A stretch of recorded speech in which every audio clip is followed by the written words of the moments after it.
Assalamualaikum warahmatullahi wabarakatuh. Waalaikumsalam warahmatullahi wabarakatuh. Bung kameramen, kayaknya cerah banget ini. Alhamdulillah.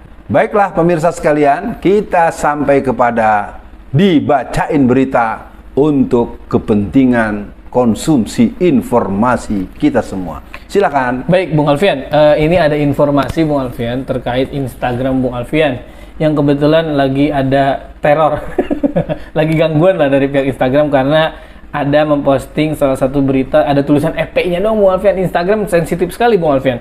Jadi Bung Alfian, untuk sementara yang teman-teman penonton channel Bung Alfian bisa melihat ke @agenda pintar dan @uat dibacain berita. Insya Allah Ustadz Alfian Tanjung langsung menyapa atau posting di sana. Baik Bung Alfian, kita kembali ke dibacain berita. Kali ini Bung Alfian ada berita di tahun 2020.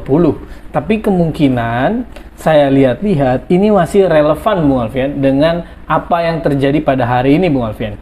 Ini dari fraksi.pks.id 9/8/2020. Judulnya, anggota legislatif PKS soroti dihapusnya sanksi pidana pemalsuan ijazah dalam RUU Ciptaker. Waduh, Bung Alfian, saya bacakan sedikit. Rancangan Undang-Undang RUU Omnibus Law Cipta Kerja yang memasukkan poin-poin pendidikan di dalamnya berpotensi melegalkan praktik pemalsuan ijazah. Praktik pemalsuan ijazah dimungkinkan karena pasal pidana dalam UU Sisdiknas nomor 20 tahun 2003 pasal 67, 68 dan 69 dihapus.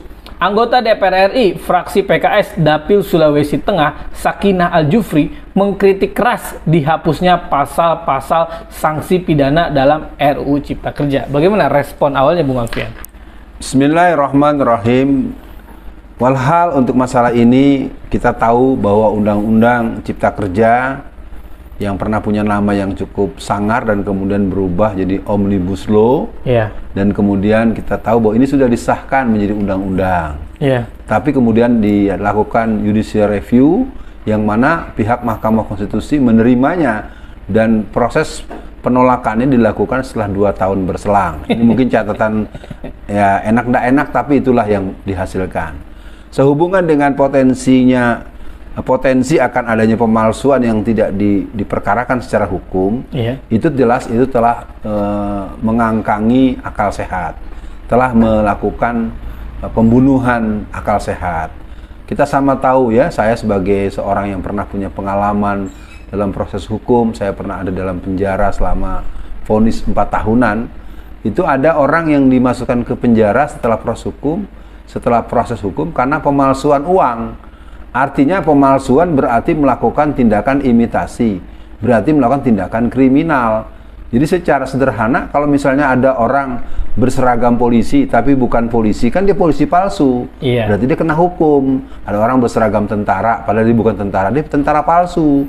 Nah artinya pemalsuan baik sifatnya fungsi-fungsi seseorang dalam kedinasan atau fungsi-fungsi profesi maupun hal-hal yang bersifat fisik, baik berupa surat-surat berharga, dia merupakan sebuah kesalahan yang bisa diselesaikan secara hukum, baik perdata maupun secara pidana. Iya, Bung Alfian, ini memang menjadi tanda tanya adalah begini Bung Alfian.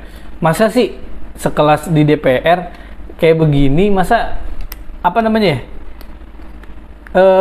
kan kita tahu ya namanya memasukkan itu sebuah kesalahan atau pidana. Tapi kok ini siapa punya mau nih Bung Alfian? Masa memasukkan ijazah, apa mungkin ada pejabat di sana yang selama ini ternyata pakai ijazah palsu, dia biar aman lalu ini disahkan. Nah, tapi kan yang Bung Alfian pernah sampaikan kemungkinan Omnibus Law ini kan sudah disahkan kan. Kita nggak tahu nih pemalsuan ijazah ini tentang penghapusan sanksi pada pemalsuan ijazah ini dimasukkan atau tidak dimasukkan. Nah tapi kan kalau dilihat dari 2 tahun setelahnya, asumsinya 2020 sekarang 2022, sejauh ini saya belum mendengar ada kasus penangkapan terhadap pemalsuan ijazah Bung Alfian. Bagaimana nih Bung Alfian? Karena saya khawatir Bung Alfian ini akan dimanfaatkan untuk orang-orang yang bodoh, dia untuk memiliki pucuk pemerintahan atau menjabat di mana, apalagi dosen Bung Alfian. Kalau dia memasukkan ijazah S2 ternyata dia standarnya S1, kan bisa sangat berbeda Bung Alfian menurut saya. Iya, ini memang tidak bisa dianggap soal sederhana. Ini merupakan sebuah, kalau mau dalam bentuk yang lebih lain, misalnya STNK, ya kan, SIM atau berbagai surat, kan bisa saja itu dimiliki dengan palsu kan. Nah, kalau itu dibuat dengan keadaan palsu, apakah pihak aparat tidak akan menyoal itu? Nah, ini jadi secara logika sederhananya adalah sebenarnya ini dulu pernah dibuat dengan nama Undang-Undang Cilaka, ya kan? Ya, sebut itu, iya, Cilaka, Cilaka. Bikin celaka. Nah, memang itu kemudian dibuat di eufemisme, diperhalus dengan nama Cipta Kerja dan kemudian Omnibus Law. Sangat kita ingat bahwa RUU ini dibahas dengan sedemikian rupa, di mana pasalnya itu berubah-ubah. Pernah 900-an halaman, pernah 1000-an halaman, pernah 1200 halaman. Jadi artinya ini saja mempertontonkan kepada kita, dan memang tidak lazim dalam sistem tata negara, produk hukum, legal standing itu tebalnya saya sampai ribuan halaman. Dan pasalnya pun boleh disebut juga sangat banyak sekali, yang kalau ditanyakan apakah ini disahkan atau tidak, ya tentu pilihan kita semua pihak harus jujur saja. Bagaimana DPR kemarin, dan seingat saya ini juga pengesahan dilakukan secara sepihak. Betul. Tidak dilakukan pembicaraan yang komprehensif, yang matang, yang pasal demi pasal, ayat demi ayat, dan hal-hal yang berhubungan dengan terjadi unconnected antara pasal-pasal tertentu yang sebenarnya ada yang tumpang tindih, ada yang saling berbenturan, ada yang saling menegasikan, dan ada juga yang akhirnya membuat bingung orang yang baca. Ini sebenarnya peraturannya mau kemana?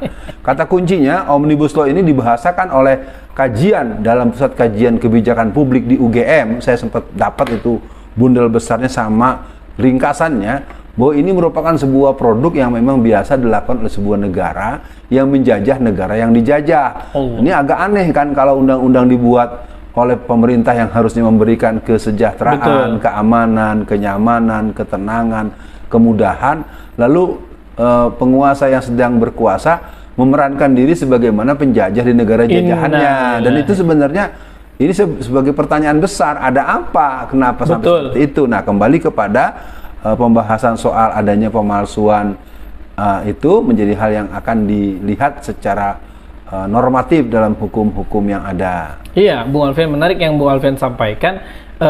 Pengesahan Omnibus Law juga kan mengecewakan kita dadakan, dan saya curiga Bung Alfian, kayak pengumuman hasil Pilpres gitu. Saya curiga kalau orang yang ngumumin di saat orang tidur atau di saat orang tidak ngeh, itu saya sangat curiga Bung Alfian. Ya mudah-mudahan tidak terjadi, tapi memang belakangan ini kita belum mendengar Bung Alfian ada kasus pemalsuan ijazah yang ditangkap atau dipidanakan. Nah Bung Alfian, menurut Ibu Sakinah ini, RUU Cipta Kerja sangat merugikan dunia pendidikan, karena dalam RUU ini membuka peluang untuk melegalkan praktik pemalsuan ijazah. Berarti kan yang terganggu bisa banyak sektor Bung Alfian, antara pendidikan, atau misalkan birokrasi, atau ekonomi, dan lain-lain Bung Alfian. Nah, untuk akhir sesi di Bacaan Berita kali ini Bung Alfian, apa nih respon Bung Alfian atau pesan Bung Alfian kepada ada beberapa pihak yang sedang mengusut ijazah salah satu pejabat di negeri ini yang diduga atau disinyalir ijazahnya tidak pas gitu Bung Alfian. Ya bisa dibilang tidak pas lah gitu.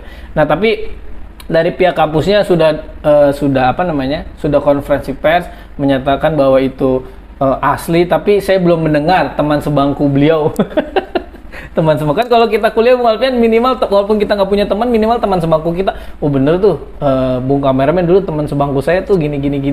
Nah gimana Bung Alfian? Ada beberapa hal yang ingin saya respon sebagai penutup. Yang pertama, hasil Pilpres itu kan sebenarnya semua sama tahu.